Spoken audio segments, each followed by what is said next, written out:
ഇന്ത്യയിലെ ഏറ്റവും പ്രധാനപ്പെട്ട ബാങ്കായ സ്റ്റേറ്റ് ബാങ്ക് ഓഫ് ഇന്ത്യയുടെ ബ്രാഞ്ചുകൾ ഇന്നു മുതൽ 5 ദിവസത്തേക്ക് അടഞ്ഞുകിടക്കും.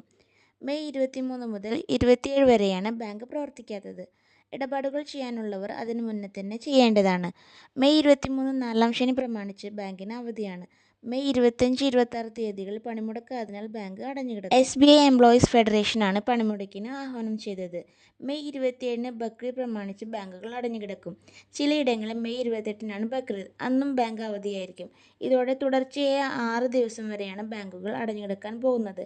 ബാങ്കുകൾ അടഞ്ഞുകിടക്കുമ്പോഴും UPI, ഓൺലൈൻ സേവനങ്ങൾ എന്നിവ തുടരും. അവയ്ക്ക് യാതൊരു ബുദ്ധിമുട്ടും ഉപഭോക്താക്കൾക്ക് നേരിടില്ല. സ്ഥിര നിയമനങ്ങൾ നടത്തുക, ജോലി സമ്മർദ്ദം കുറയ്ക്കുക, പുറം കരാർ അവസാനിപ്പിക്കുക, ജീവനക്കാരുടെ മാനസികാരോഗ്യം സംരക്ഷിക്കുക, പൊതുമേഖലാ ബാങ്കുകളുടെ സാമൂഹിക ഉത്തരവാദിത്തം നിലനിർത്തുക എന്നീ ആവശ്യങ്ങൾ ഉന്നയിച്ചാണ് പണിമുടക്ക്. എന്നിരുന്നാലും ഇന്നു മുതൽ ബാങ്ക് സേവനങ്ങൾ നേരിട്ട് ലഭ്യമാവുകയില്ല. നാലാം ശനിയും ഞായറും കഴിഞ്ഞ് 2 നാൾ സമരവും ബക്രീദ് അവധിയും കഴിഞ്ഞായിരിക്കും ബാങ്ക് പ്രവർത്തനങ്ങൾ സാധാരണ നിലയിലാവുക.